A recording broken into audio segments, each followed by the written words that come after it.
Johnny Depp is doing a movie. This is crazy. And you would play his younger sister, I believe it was something like that. And she's, a rebel. And it was basically everything I'm not. And I had to really dive into this like thought process of who is that person. And so I said, well, I need the sides, which sides are the script, right? The copy. And they said, there's no sides. It's all improvised. You're going to be improvising with Johnny.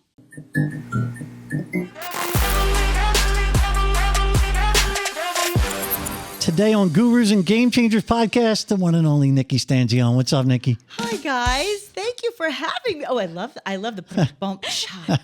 And I haven't even made you laugh yet. That was really good. Oh, you will. We've talked to Nikki for some time. You will absolutely make us laugh. I'm so honored to be here because, you haven't been doing this a long time. So I really appreciate that you had me on today. This is exciting. Yeah, we're excited to have you because you do personify what this podcast is about. And we're going to get into all of that, the guru, the game changer, the overcoming obstacles, the being successful no matter what comes in your way. It's you're like, oh yeah, I've done that. So, but for those who don't know Nikki, if you turn on your television, you're probably going to see her. She's been on, even in most recently, over a decade on home shopping networks, all the major ones for over a decade. That's only the most recent of her film career, her television career, her news experience, her off-Broadway theater, her game show hosting. I mean, you name it.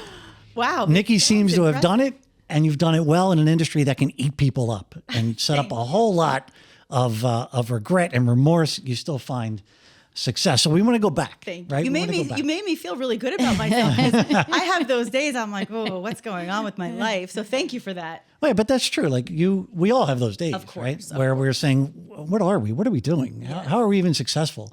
Or what's next? It's so true. Right? It's so true. Right. But you look back, somebody can look at your resume and say, wow, you're pretty darn accomplished. Thank you. So let's go back to the beginning. How did it all start? Where did you get that bug? And what? Oh my gosh. I've had as long as I can remember, Yeah. literally. I don't think there was ever a time in my life that I wasn't on stage or wanting to be on a camera or something related to this industry on some level or another, even if it was just singing at dinners with my family.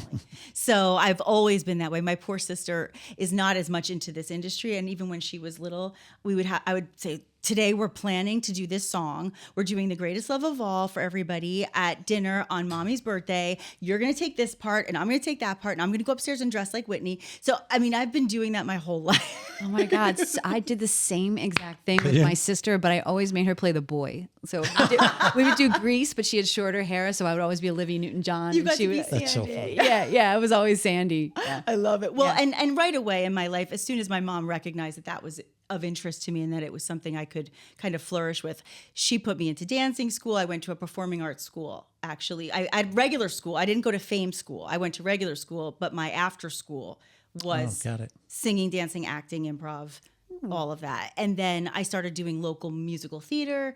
And so I kind of grew up that way. And then in high school, I got the hosting bug because I had always done acting and performing, but I loved the presenter idea of it, just being in front of a camera and giving people information. So in high school, this is actually interesting. So in high school, everybody said, you have to try out for the school show because we have a cable news show. And I was very excited about it until I heard you had to be a senior to be on that show as the anchor. Boo. You could do a little reporting and just walk around the school and interview people, but I wanted to be the anchor. So I auditioned, I guess it was my sophomore year. I auditioned and they said, you're not a senior, but we can probably find a place for you. And then they came back to me and said, you know what, forget it. We're changing the rules. You're the anchor. So I was very fortunate. That's amazing. It was fun because I think I had the training and a lot of people just wanted to do it for fun, but it was really. It meant more to you.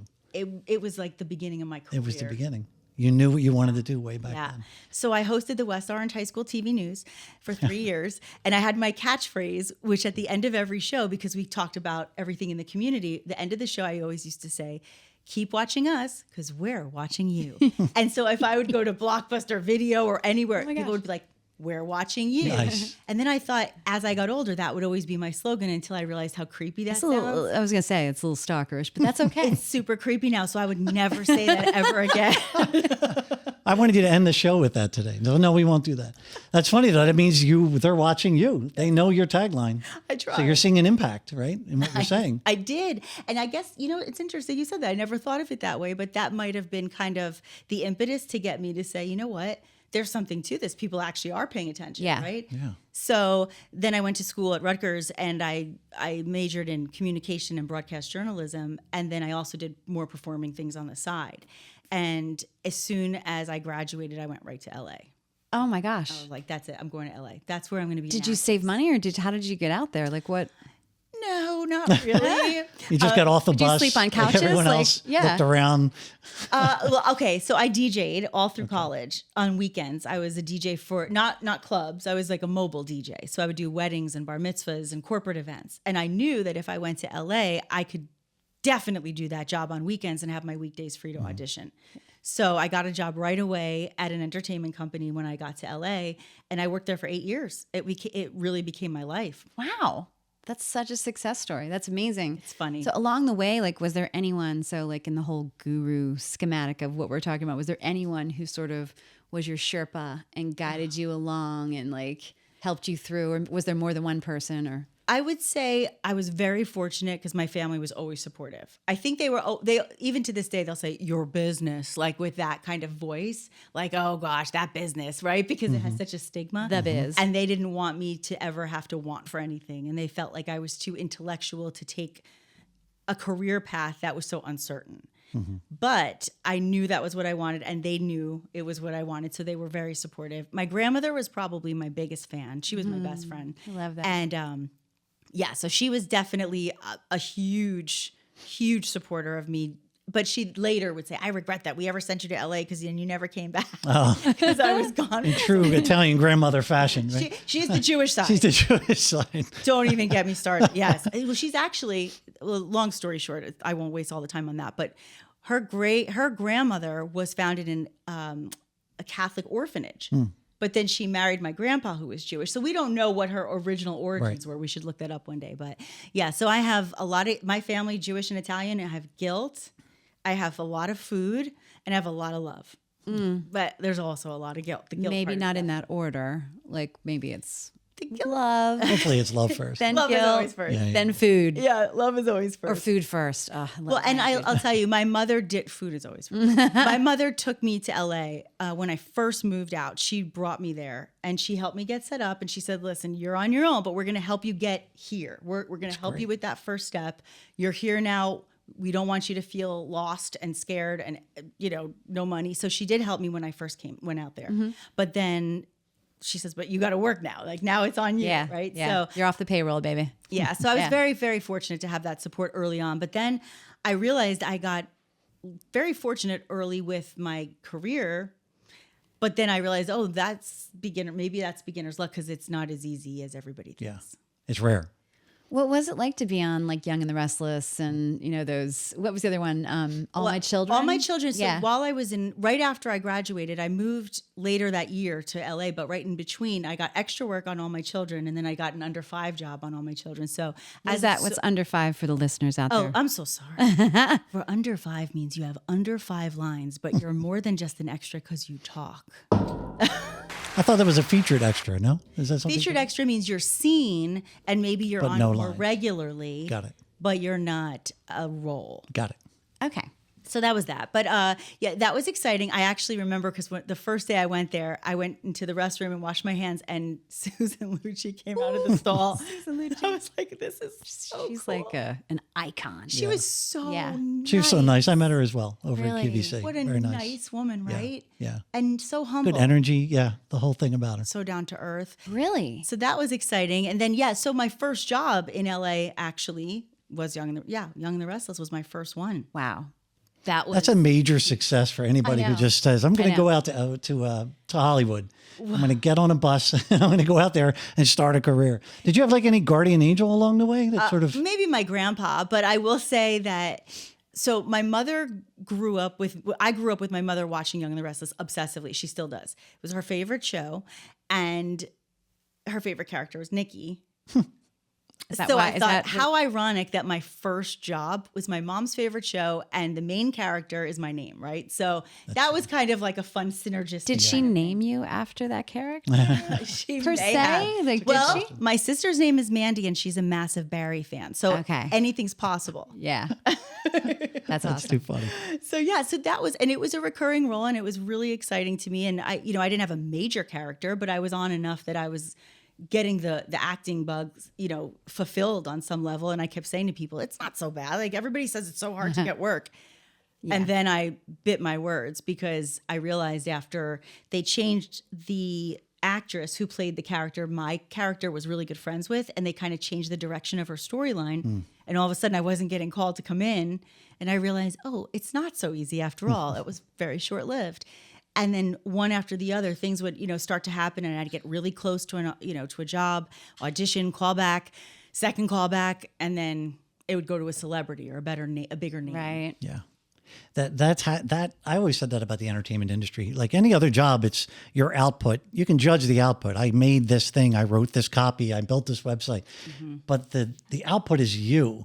So when somebody says, I don't like it, they're saying, I don't like you. Yes. They say, don't take it personal. Yeah. But It's impossible. So personal. No. It's so personal. The whole audition process has to be so almost demoralizing because we cast people and we'd had them in for auditions and every time I'm like, oh, they're so good. Like I hate And you feel bad. hate that. I know. You feel so bad I love saying each no. Do you? one Because for I different always reasons. wonder on No, the you feel outside. well. You really do. 90% of the time you feel bad. 10% you're like, oh my God, why did this person walk in the door? Well, there's that challenge. And I went to acting school, and when I was in LA, I did study and work with some of the best acting coaches. And I felt like I learned a lot. And one of the things that I thought was really important that I learned, which I would share with all of the listeners because this is so important. Number one, you will be rejected a lot more than you won't. Yeah. Amen. And if you can't have that thick skin to recognize, yes, we say it's not personal, it is personal, but personal can mean you look like the casting director's ex-girlfriend. Personal can mean you wear the same perfume as somebody's biggest enemy, whatever Right. it is. Right. So yeah, you take it personally, but at the same time, you have to have the thick skin to recognize it's not necessarily something about you. It's Right. just something that is not what they want, right? Yeah. And you have to kind of separate yourself from that rejection to not let it get you down. Yeah, that's really good advice. Did you ever have like a weird experience with a director or casting agent or something? Like you don't have to talk Underbelly. about it or we could cut it out, but like I had a couple weird things. Actually, not weird, cool, but then also kind of weird. So I would say the really cool one was I had an audition for Lou DiGiamo, who was, I believe, the director of Donnie Brasco, if I'm not mistaken. And he worked a lot with Johnny Depp. And again, now I sound like, oh, I'm such a big deal. I was literally doing a recurring character on Young and the Restless and then nothing. So I was just DJing on weekends, hoping to get work, auditioning and not getting the jobs. Then I get a call from my agent at the time and said, there's an audition. Johnny Depp is doing a movie. This is crazy. And you would play his younger sister, I believe. It was something like that. And she's, a rebel. And it was basically everything I'm not. And I had to really dive into this like thought process of who is that person. And so I said, well, I need the sides, which sides are the script, right? The copy. And they said, there's no sides. It's all improvised. You're going to be improvising with Johnny. With Johnny Depp. Now, usually on an audition, you go No in, pressure. You meet No, with no the pressure. Right. You meet with the casting. Right. And then maybe you go to a callback and then you meet some more people on the production. And then if you get to the screen test situation, then you get to meet the actor you'd be working with. This was the first audition, right? Oh my gosh. So Johnny Depp was sitting in there in the room? Still thinking about this makes me like get the chills. What was crazy about it was that I get the notification that it's going to be at this hotel, in this hotel room. So then I thought, Red flag. Creepy. But not Johnny Depp. Right. I thought, this is not good. This is not. So then I had my agent check it out and they said, no, this is definitely on the up and up, 100%. The casting director is going to be in the room with him. It's not just the two of you alone. It's very, like, 100% okay. It's All very professional. professional. Yes. So sure enough, I did go on that audition and then I met him and he was wearing a red bandana. I remember that. What? So like a Chachi bandana. Yeah, the Chachi word on the leg. He wore it on Oh, no, I know. Happy Days, Oh, yeah. listeners. Happy Days. You ever seen it? It's the fast. We'll talk about that. Yeah. So yes, so he was super kind, and we just improvised, and it was the weirdest experience because to this day I can't believe that actually happened. I so rarely have talked about that Wow. because it seemed so unreal and unbelievable that I'm in a room auditioning, and I'm a nobody at this point in my mind, right? And so I was very fortunate. It was an amazing experience. Were you nervous? Like, Of course, I was petrified. I mean, I don't even know what I did. I couldn't even tell. you blacked I mean, I out. was 22. I don't even remember. I was a kid, and I just know that it was so exciting to me that I probably did a good audition because I was so out of my own head because it was so unreal that I probably just lived in the moment. In character, yeah. That's amazing. And then nothing ever happened with it because they shelved the movie, so it never got to the next level. But the weirdest one, which to your earlier question, I was an extra on Friends, which was one of my other early jobs. That's cool. And that was super fun. Yeah. Audience approval. So I did extra work, and I was like, everyone's like, oh my God, you're on Friends. I was like, let's not get carried away. I'm an extra, okay? And it's funny because to people that knew what I wanted to do and people that were outside of that world, it sounded like so big and impressive. But to me, I knew I almost felt guilty when people would get impressed because I was like, I'm just an extra, you guys. I'm not even talking. Like, I'm just there. Yeah. But that show was so huge. I mean, even just being an extra, that's Just actually being on set with everything. being on set. Really like the cool. couch is now like on auction, up for auction. I think it is. Yeah. Yeah, in late 90s. Yeah.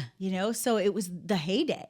Yeah. And I was like, oh my gosh, there's Jennifer. Oh my gosh, there's Courtney. And I watched Courtney on Family Ties, so I was very excited about her and all of them. And I got to meet all of them, and they were all very nice. Jennifer, oh God, it's so good to meet you. Oh, welcome to the show. Monica. Is that your first impression? That was Rachel. That's great. So good. I don't, you know what? I don't, she's always doing that stuff. I don't know. That's awesome. So that was Jennifer. But I had, and it was actually fun because when I watched back the show, I saw myself. So I was like, okay, I wasn't just. So was it like in had where proof. were you? Like what was, I want the story, the full story. So where were you sitting and what was the scene and what was the episode? It was a big episode. It was the episode where Monica and Tom Selleck, Dr. What was his name? Peter? Was it Dr.? No idea. Magnum PI. That's all I know. Well, it was Tom Selleck. Yeah. So they went to this wedding with Rachel and Ross because Rachel's ex-fiance Barry was getting married. And so they went to the wedding, and it was the season finale that year. And so there was this huge kind of cliffhanger of Monica and her boyfriend talking about they might have to break up because she wants kids and he was older and didn't. I totally remember that one. And then Rachel sang Copacabana with the band at the wedding. Yes. So I got to be a guest at the You were a wedding. guest at the wedding. It was amazing. That's It was awesome. a beautiful wedding. It was beautiful. And Joey did ask, Joey, Matthew I love that you're LeBlanc. referring to them in character. Matthew LeBlanc actually, his personal assistant, whatever, was like, oh, Matt would love to have a way to contact you. And I was like, come on. And when I think about this story again, it doesn't even sound real because when I think about it, I'm like, did he actually? Did you give him your number? I did. He never called. He never called. Of course Okay. not. But then Matthew Perry, his assistant, asked me, would I want to audition for this new movie he was doing, which was called Fools Rush. I believe it was Fools Rush Fools In. Rush In. Selma Hayek, right? I think. Yeah. And they were doing that in Las Vegas. And he said, would you like to audition? And I was so naive. And now looking back, I'm like, gosh, that was so stupid. Because they flew me to Las Vegas. They got me a hotel. And then he asked me to come and audition. He says, yeah, they're all wearing bathing suits for the audition. And I was there. And I said, I don't feel like, I have no script. And I don't feel like any Parading character around. based on what I've read about the movie. I don't understand why I'd be in a bathing suit. And he said, well, I mean, that's what everybody's auditioning in. So if you can just come in a bikini, blah, blah, blah. It wasn't Matthew Perry, it was the assistant, quote unquote. And so I said, you know what? I'm not feeling very good. I don't feel well. I'm so sorry you flew me out here, but I don't feel well. And I don't think I'll give a good audition. And then I went home and I looked back and I said, like, I don't know how I had the head on my shoulders to even do that, but I shouldn't have gone in the first place.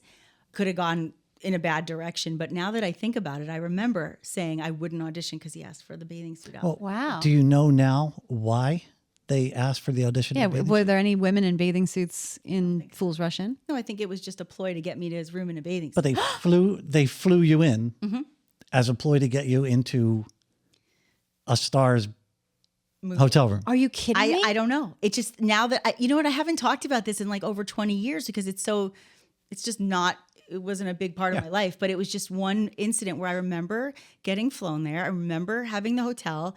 I remember being excited, and as soon as he said what I needed to wear and didn't give me any script to read, Yeah, that was the red yeah, flag yeah, that of I was course. like, I'll How make old my were you? You really had a head on your shoulders, I think. early 20s. Oh my Holy gosh. cow. I would have been like, okay. I would have been like, okay, Step one, I did that, but then Matthew step Perry? two, I was I want the job. Okay. Bikini. Okay. All right. I would love to interview somebody who went to that audition. Yes. To hear what it was like. And There might not have been an audition, Mark. no, that's true. That's what I'm Different thinking. type of Yeah. casting call. Yeah. That's what I'm thinking. Because that was really the only uncomfortable casting experience I ever had. And That's it was good. Yeah. I mean, that was actually Kudos to you. Yeah. It was not bad, That's but amazing. something that was real that I regret.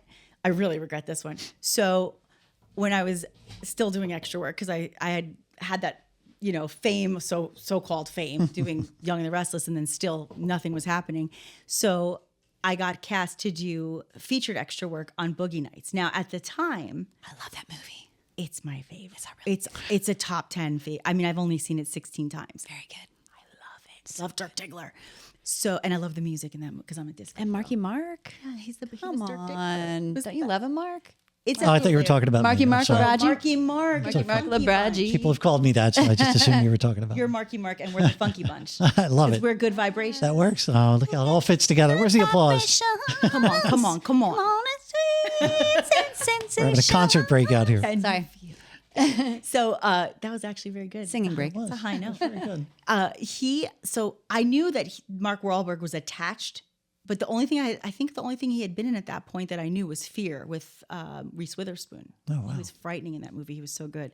So I hear about this movie, Boogie Nights. Now I get like all the details of it, and it says it's about the porn industry. It's about drugs. It's about just awful things. Mm-hmm.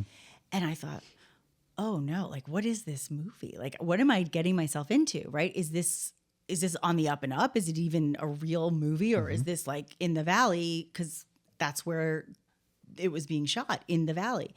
So I went to the fitting, got the fitting, and then they give me the directions to the house where the actual shoot was going to be for that day. And it is one of those houses. And I knew that neighborhood because I used to DJ. The company I DJ'd for, the office was around there. And my friend who worked there said, oh, I know that that's the neighborhood where they do actually shoot the whole pornography industry. So I pull up and I see all these girls and I see bathing suits, and I just got this really bad feeling, and I got scared. And I thought, I hope I'm not walking into something that is really, that I will look back and say, why did I do that? That was such a bad move. Well, now flash. So I didn't do it. I called my agent. I said, I'm not doing this. I don't know what this is, but I don't think this is right. First of all, Heather Graham, Julianne Moore.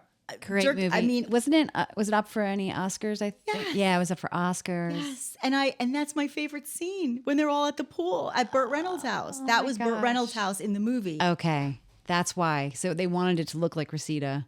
It was Reseda, but it was probably a house where they did shoot those types of movies. Absolutely. Anyway, that's a big regret because it became one of my favorite movies. I would have been in an iconic scene of one of my favorite movies with some of my favorite stars if I had not been a little chicken, but I was. Well, but like, who was your guru at that point? Like, that told you, like, was it yourself? I think it was you. Like, Yeah. Who's the voice in your who's head? the My voice in your parents. head? Your parents. Your parents. Oh, yeah. It's And my always your grandma. parents, no My matter how dad. old you get. My dad would be like, I'm sorry, what you're doing what? Yeah. Yeah, That sounds like a So you're dad. like thinking as you walk up, like, is my father going to watch this? I thought of all of that. Yeah. I thought of all of it. I had all those thoughts going through my head, and I knew this is not the path I'm looking to. Yeah. And I also had to prove to them that going to LA was a good idea, and I did not want it to go Right. down. Right. Then they'd be like, see, I told you. Yes. Oh, wow. Yeah. That's amazing. It's crazy. That's right? funny. It's in business ethics, there's this thing called the mother test. I don't know if you've ever heard of it. No. But it's if you're about to take an action in business, and if you have to decide if it's an ethical action or not, you put it through the mother test. Like, would I want my mom to know that I'm about to do this? It's the same I exact like thing, that. right? Yes. It's going to check your morality. Like, nope, mom would be very unhappy with me. I right? do that a lot. And she out would come the wooden spoon, right? Did you get hit by the wooden spoon? No, I got the grab, the, you got grabbed? the arm grab, like with the nails, like right here. Yeah. My Or mom that never pinch. hit me, but she'd grab, and I'd say, "Ow!" She'd go, "Oh God, please, ow!"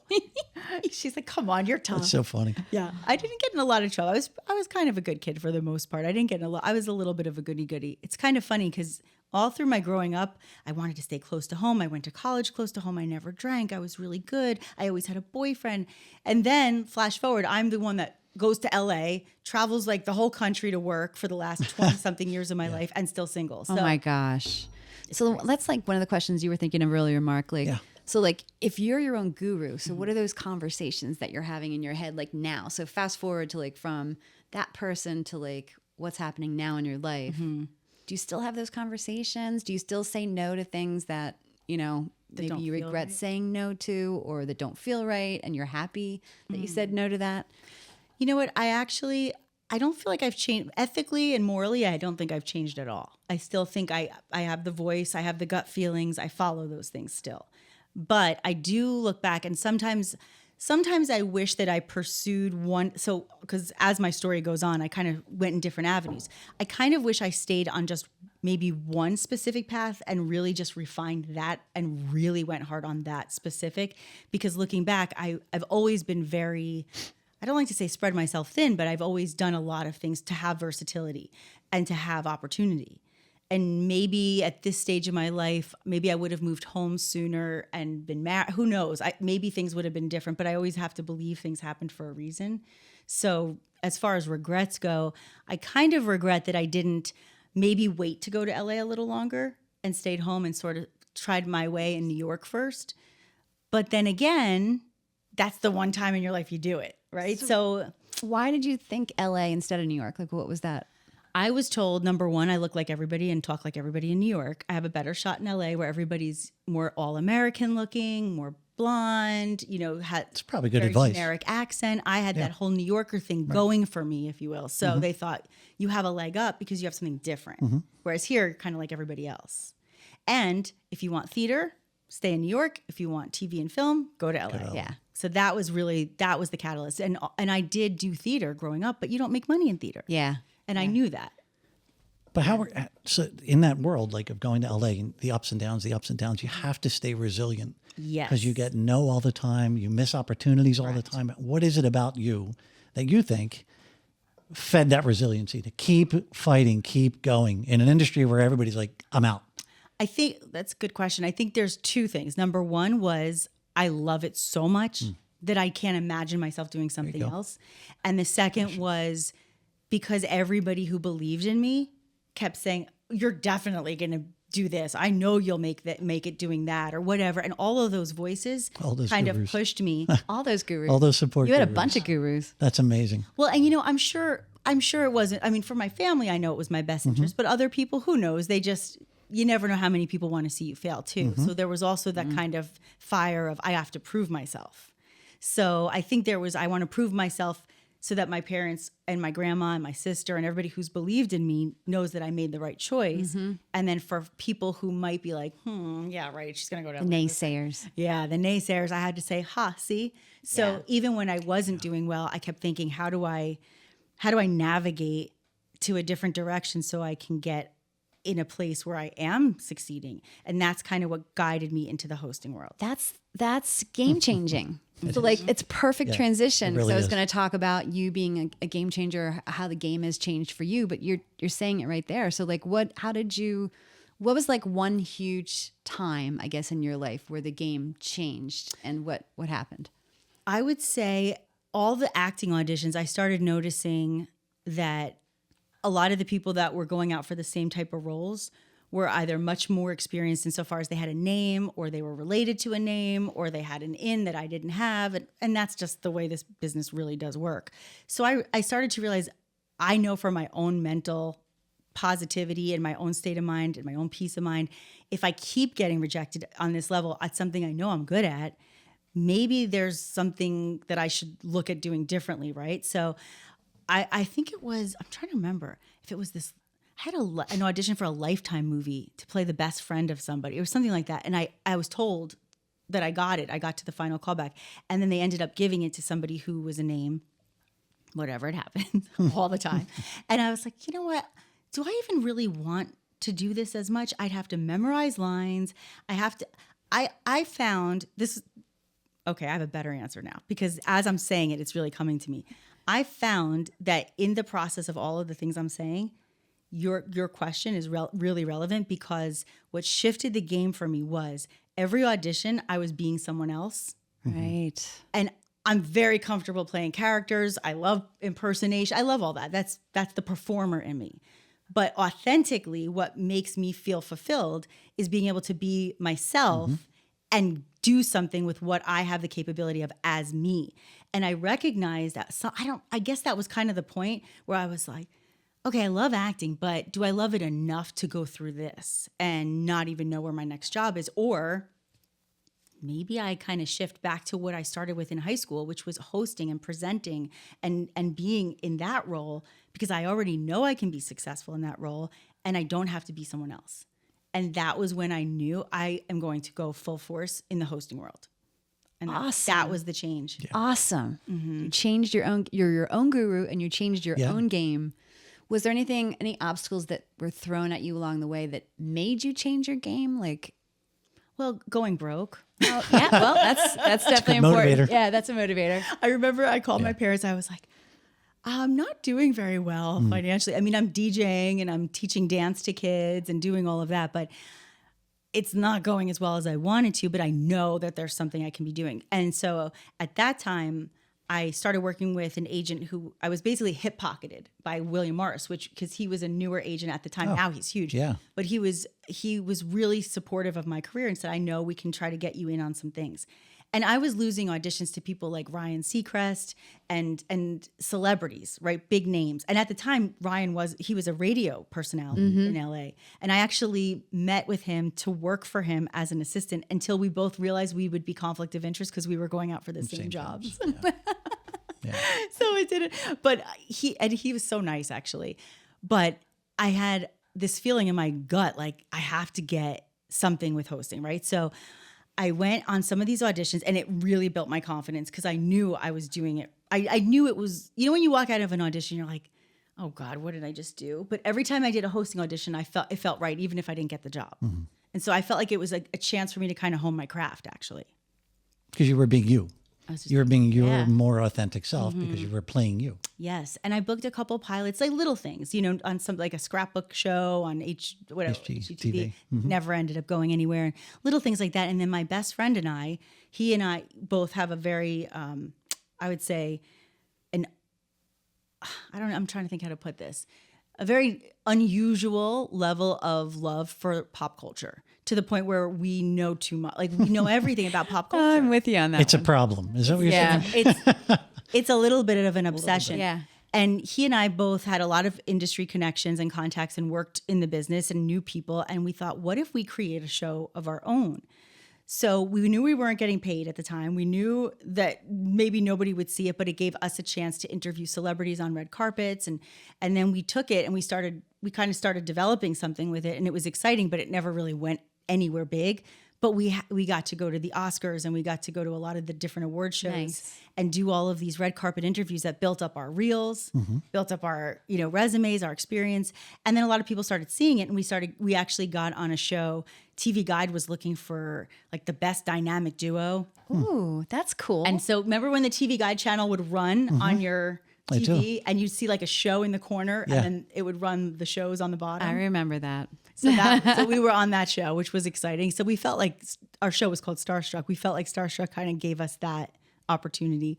And then, I was doing auditions, and then this is the best one ever. You ready? Yes. I'm ready. Are you ready? Oh, let me brace myself here. Hold on. They told me to talk a lot. All right. At the time, the agent I was working with, he calls me and he says, there's a show in the UK. It's called Pop Idol, and it's huge.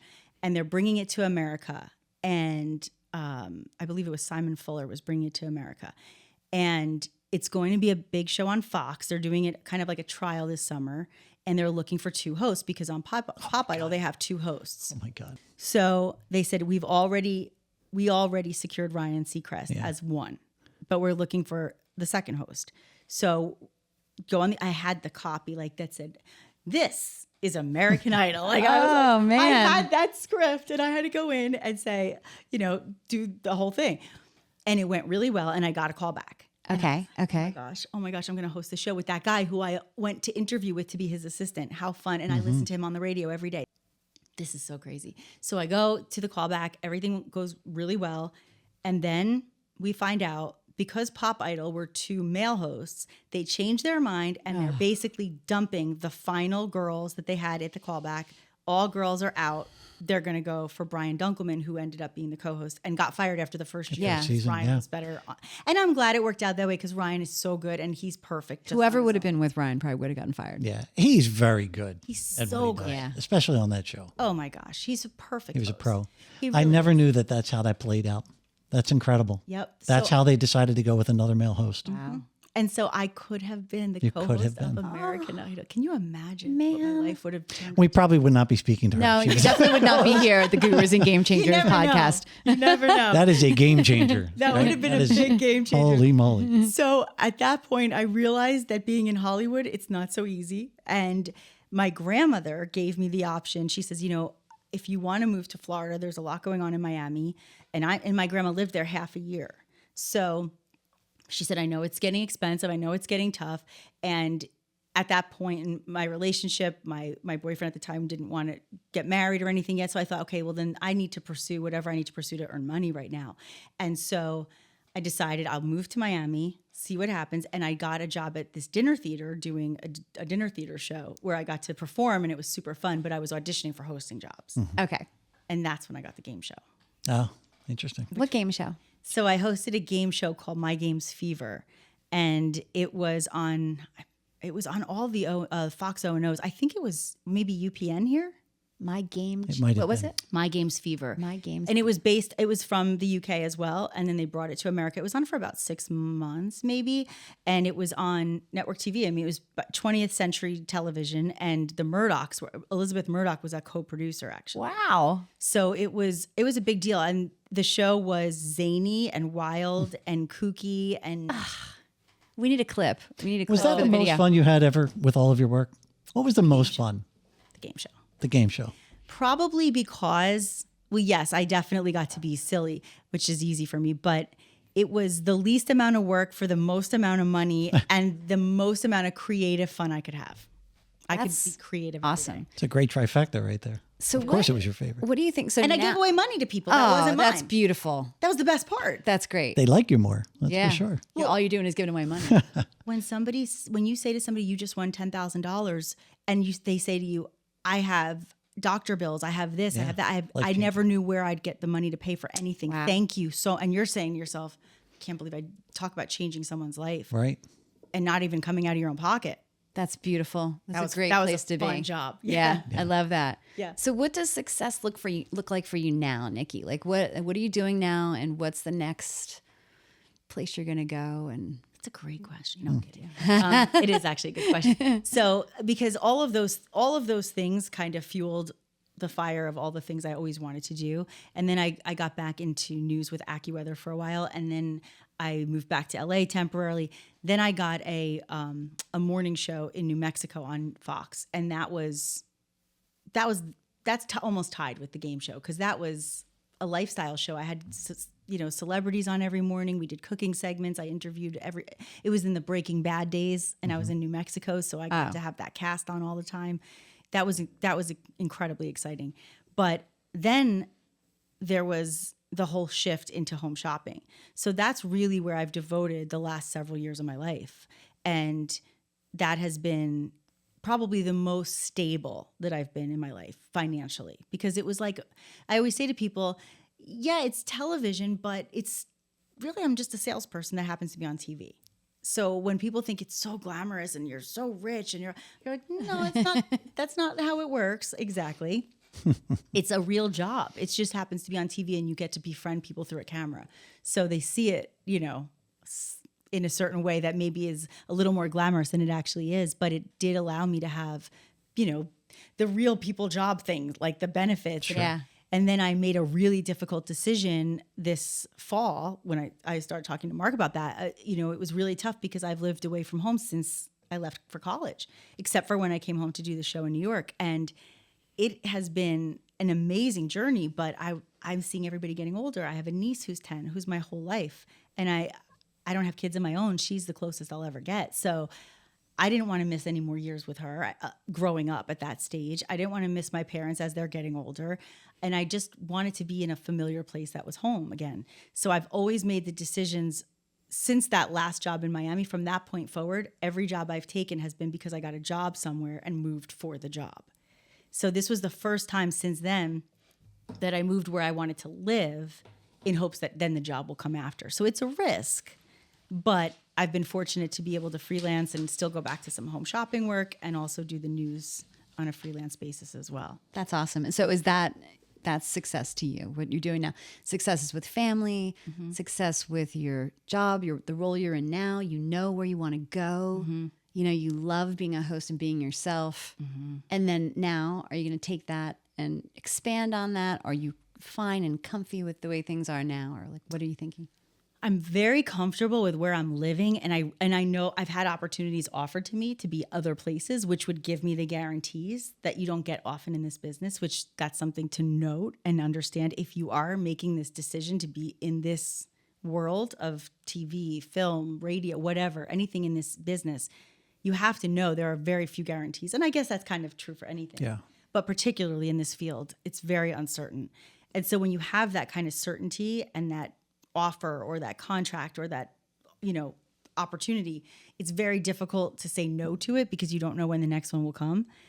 But my gut and I don't know, it's weird because I've always been like, go with the safe decision, right? Except for when I first moved to LA, but that safer choice. And this time it wasn't necessarily the safest choice, but it's the one that sat safest in my gut, which was be near the people you love. Yeah. Because after COVID, I didn't see anybody I loved for years because I had to get on an airplane to see them. And I didn't want to have to get on an airplane to see people I love anymore. Yeah. Yeah, it's funny because you look at it as what is the grounding part of your decision. Before it was the opportunity, it was the money, it was to build your career.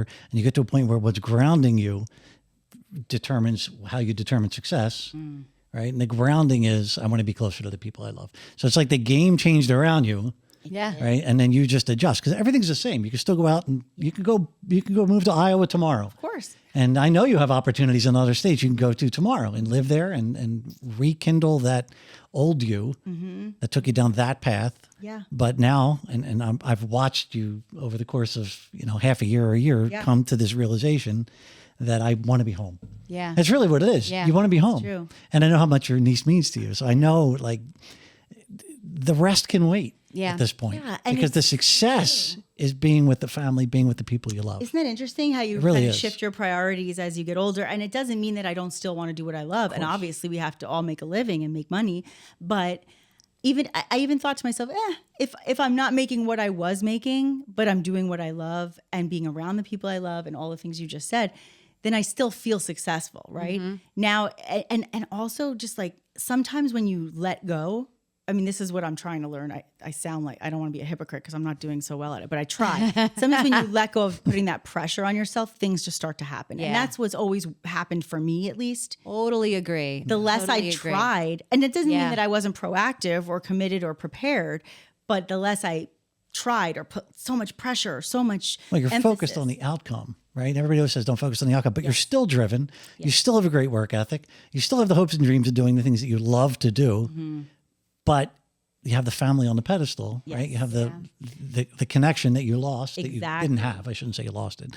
That you didn't have. It means so much to you. So true. I absolutely love that. So then what does Nikki think now when she wakes up in the morning that's different to win that day? Oh gosh. Well, first of all, I have to be self-motivated, which I didn't have to be as much before because I had job motivation. Right. In other words, I knew I had to be somewhere at a certain time every day. And that was with the talk show, that was with the game show, that was with the weather, that was with the news, that's with everything, and home shopping, obviously. So now, because I freelance, it's more like, okay, on this day I have that, and on that day I have this, but on the other days, how do I motivate myself to not just wake up and watch TV? Because I can get easily distracted by that, and I love television. So I love watching it as much as I love being on it. So yeah, that's probably my biggest, I would say that not necessarily a struggle, but that's the thing I have to focus on is, okay, I have to make a plan for what I'm doing because if I don't, I won't get anything done. Yeah. And that can be really tough when you don't have anything coming in, like knowing that if I don't work that day, I'm not motivated by the paycheck. I'm just motivated by the fact that I have to get to that net, whatever that is. Motivated by the sweatpants. We were talking about that earlier too. Like, what's your routine? So like, Mark, you gotta say your routine. I'll say my routine. Okay. Routines are important, right? And like, I just became freelance, so like, I'm still trying to figure out what to do with my life, but trying to make myself, slot into some kind of routine. Exactly. But it kind of changes daily now. I'm trying to really kind of do something habitual. Eric, my husband, is very, very habitual, very routine oriented. So he's kind of helped me. That's important. Because I don't. I'm terrible. I almost feel like routine is like a prison. Prison. Like that makes me, I don't want to do this the same. I don't like driving the same place. Maybe the that's same why way we're twice. in this business, right? Because we don't want to do the same thing every single day. Yeah. But then there's the side of me going, well, would that be so bad? Maybe I'd have holidays and weekends and nights to myself, because all these other jobs, you work all these crazy hours. True. But then again, I also kind of like the freedom of change every now and then too. Yeah. Gotta have some change. Yeah. But like, wait, go ahead, Mark, talk about your routine. I want to hear your routine. So it's funny you said it. So the routine versus the, I don't know what's going to happen today. Right. Oh, you have two different ones. Well, no. So it's funny because I was forced into that. Yeah. I had routine my entire career. I was corporate. Right. QVC is like every thing. 10 minutes you'd have something that you needed, right? You get last minute calls too. Yeah. Right? Yeah. I mean, it was nonstop. And then prior to QVC, I was a marketing director, just good old corporate America. Yeah. I right out of college into corporate America and different journeys in that career, journeys along the way, but laid off. Like so many thousands of people being laid off at 50 years old. Yep. It's like I'm a latecomer to this. I love having the flexibility. Yes. Right. And it's funny. My wife said to me yesterday, she said, I still think, actually, I'm sorry, it was this morning. We weren't talking about it. She just said, I still think that you getting let go from that job is the best thing that ever happened to this family. Wow. And it really is. Wow. It really is, for our son and all that kind of stuff. But no, the brief story of my, the abridged version. The abridged version, is I get up very early. Okay. I mean, a lot of people get up very early. I get up specifically at 3:41. Whoa, very good number. That's about when I go to bed. That's why I get up. I don't go to bed at past like 9 o'clock. Yeah, 10 I go to bed around 3:42. Actually. Well, you're built different. That's all it is. I'm a night owl. Yeah. What time do you get up?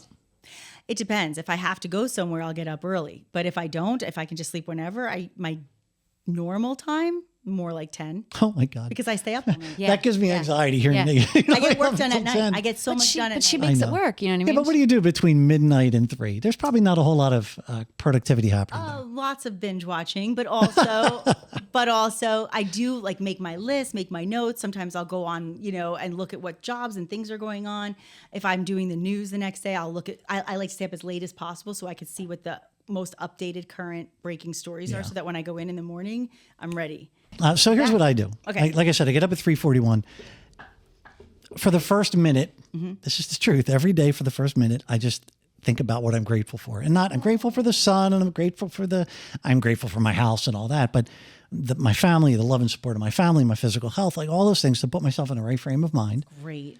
To then get out of bed. And then I know I have 18 minutes until it's 4 o'clock. So I can get up and, put in my contacts. I'm very formulaic. Amazing. By 4 a.m., I'm ready to either sit down quietly. I don't even want to call it meditate. I just want to sit down quietly, think about my day and maybe gratitude a little bit more. Or I start going. I'm on my email. I'm getting my son's breakfast ready. Off to the gym. I'm there by 5, back home. He's up by 5:45. I'm out the door again at 6:45 to go to my second gym, which we could talk about. That's a separate thing. Back home by 8:30. Thank you. And then at my desk by 9. And this is my everyday. But if my morning doesn't start that way, Yeah. I am not successful for throws you. the next 12 hours. But you are. And It is didn't unbelievable. start that way today, but you're being very successful. Well, you guys are pulling it out of me. You're right. I did not get up that early today. But that's but that's the thing is that works for me. And I've honed that. Believe me, I used to get up at 3:58, 3:42. Like I put a lot of attention. Why 3:41? Well, it was 3:42 until I wanted to add that 1 minute of dedicated gratitude. Incredible. Right. And I'm at so 3:58, impressed. because Kudos. at 4:58, I'd be in front of the gym. At 5:58, I'd be at my son's bed, waking him up. At 6:58, I'd be at the next gym. At 7:58. Why isn't it like an even number? Like at 6 a.m. you do this. Because they At 7. open. I want to be there before they open. Sometimes they open okay. at 10 of. You got to get there early. So no, wait, what time do you go to sleep to get up at 3:41? I'm never awake past 10 p.m. Okay. Almost never. I'm often going to that's bed. not too bad going quarter to to bed 10. No, it's like 6 hours. Yeah, that's not terrible. It's not bad at all. I mean, That's why I don't think it's that unusual for people to get up early. Like get up early and take care of business. you know, if I have, I wake up like when it's a weekend then I'll wake up at like 10 o'clock. But on a day where I know I have things to do, I'll get up earlier. But it's not easy for me. I'll do it. I'll get That's up at 'cause you're a 8:30 night or owl. 9. It just made different. But even when I was doing that talk show in New Mexico, my show started live at 8. That was the time the show started. So I had to be in studio by 6:30-ish, and I did my own hair and makeup for that show. So I started getting ready by 5. And getting up at that hour was literally torture for me because no matter how tired I was or how much, how dedicated, and I was not late for one show ever. But I will tell you, I still went to bed never before 12. Yeah. Never. And even when I was so tired, I was like, I felt like I would always miss something. You know how you feel like if you don't get up early enough, you're missing Were something? you a napper? Because that was exactly how I was. My Never sister napped. and I would be sent upstairs for naps, and I would sit there on the bed and stare at her while she I've slept. I'm never like, napped. There's some that's kind of not FOMO. creepy. I'm not. You know why I don't that is nap? creepy. Stacey, I don't nap because I don't want to go through that whole wake up thing again. Oh, Yeah. it's You feel terrible. worse. It's horrifying. It's the worst. So I'm like, I only have to go through that once a day. I'm not napping. But in home shopping and direct response television, your schedule's not your own. Never. You could go. I know the heyday. I went 72 hours without sleeping. I'm sure you Oh can my identify God. with that. Yeah. You're on and then you're on again and you're on again and it's all live and you have to be there and you have to be on. Exactly. And you have to be people on. talking in your. Right? We have to talk about that a little. And it's live. It's interesting, Right? There's Yeah. no leeway for pre-recorded. mistakes and No. all that. Right. But at the same time, you don't even think about the fact that you're tired. Or you don't even think. And I say that to my son all the time. He used to come on air with me over COVID. He was on air in our house. Yeah. And he'd be like, Dad, my stomach hurts. I'm like, don't worry. In 12 seconds when we go live, you're not going to even think about your stomach. Yeah. You have to forget and about I'm it. tired. You're not going to be tired. It's fine. So I don't, how much sleep you get. It's a whole different animal. We're going down a different path, but Yeah. it's still, you're dedicated. Yeah. you know the goal. You know you have to do. You're driven and you take care of business. Yeah. I mean, and most of my jobs, when I did weather, my shift was 4 to midnight. When I've done, except for that morning show, almost everything I've ever done, I've done nights. So I'm so used to being up so late. So when I have a different schedule, it does throw me. Yeah. So I think I'm so used to spending the last however many years working mostly late at night. Yeah. But where did you get your work ethic? Where did it Oh, get my your dad. parent, your My dad. My dad works, and I'm not just saying this because he's my dad. I've never seen a human work as much as my dad. He works in the financial industry, but he met my mother. He worked in the car business, and he was the #1 Cadillac salesman in America. Wow. When they For met. real? That's amazing. Yes. Yeah. He's Fantastic. He's a sales guy, right? So, and he's so smart. He's been a principal of a school. He's had a travel agency. He worked in the car business. And then in his 40s, he had a shift and said, I'm too smart for what I'm doing. I know I can do something more. love this. And he educated Love that. himself. He got his master's, Oh he my got God. his PhD. I mean, he's done this. Wow. Let me tell you, he never stops learning. Now he's doing stocks, he's doing trading with Wall Street. He does so much because he's got such capability and intellect that he's able to retain information I could never That's learn. amazing. And he works so hard. And so whenever I say to my mom, I'm so tired of work, she goes, I don't want to hear it. I don't want to hear it. Daddy's a lot older than you and he's doing a lot more. I'm like, okay. Oh my God. And my That's mom's a hustler. My mom's love a that. hustler. She's always been in the fashion and makeup industry, and she was a personal shopper. And so she's also a hard worker. And my sisters have always been a very hard worker too, and raising a daughter. So That's great. Yeah, That's I'm a very awesome. hard work. My family gave me a great work ethic. This is where that voice comes from in your brain. All your family, your Right. father, your Holy mother. But cow. I'm the worst out Yeah. of all of them, to be honest, because I'm doing what I really love, and I do it. You're on my working own hard time. at it. Yeah. Oh yeah, it's Why it's is a that the different beast. worst? Well, because you know what? I shouldn't say that. It's just that they're more in the structural box Right. of Right. like this is what you should be doing. Corporate. Yeah. And I'm more. And even though they all kind of work for themselves and do their own thing, Okay. they still have that work ethic. Whereas for me, I'm like, all right, well, if I don't work this week, that's fine. I'll use that time to do this. And then when I do work, I'm going to go, I don't care if I have to work 12 hours and I get home at 3 a.m. And like, I just have a weird, different type of schedule. My body works on a different clock.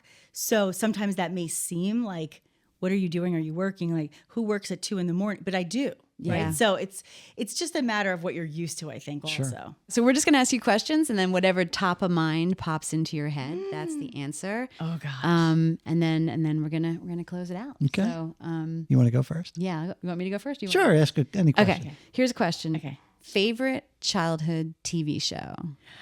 There's so many, but I'll go with Happy Days. I was going to ask you who your first celebrity crush was, like as a That kid. is so easy. Who?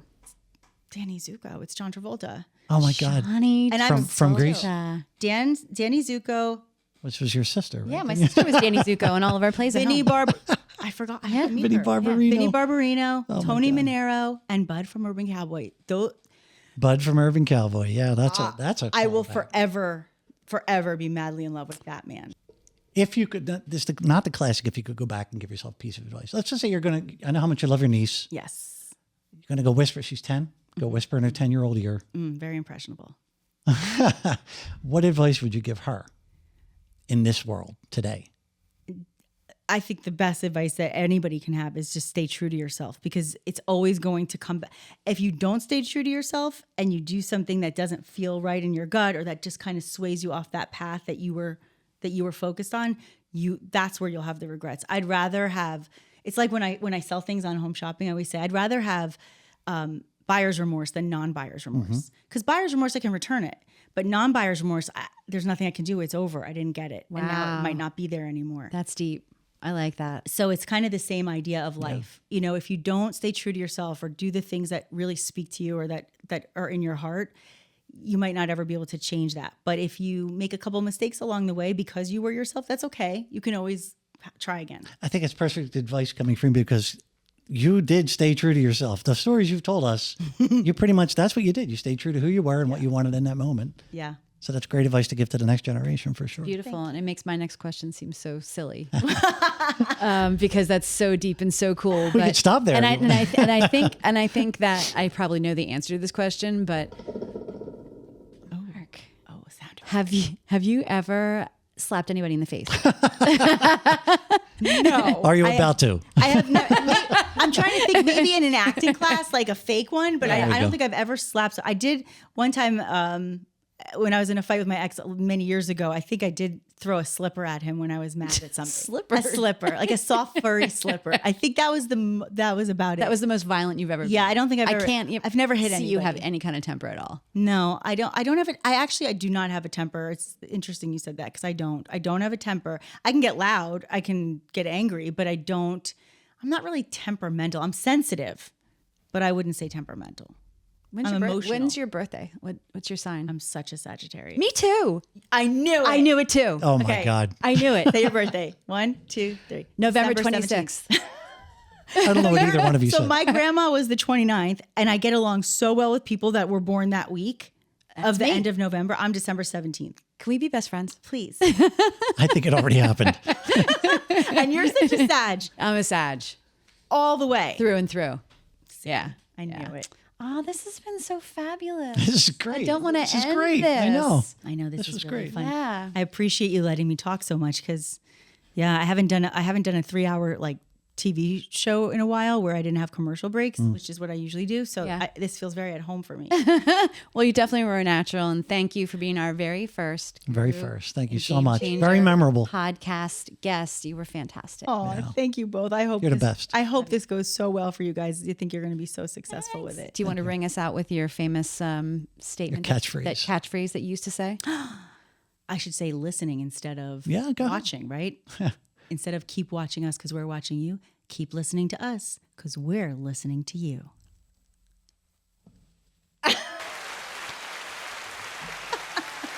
Thank you, Nikki. Love you. Thank you guys.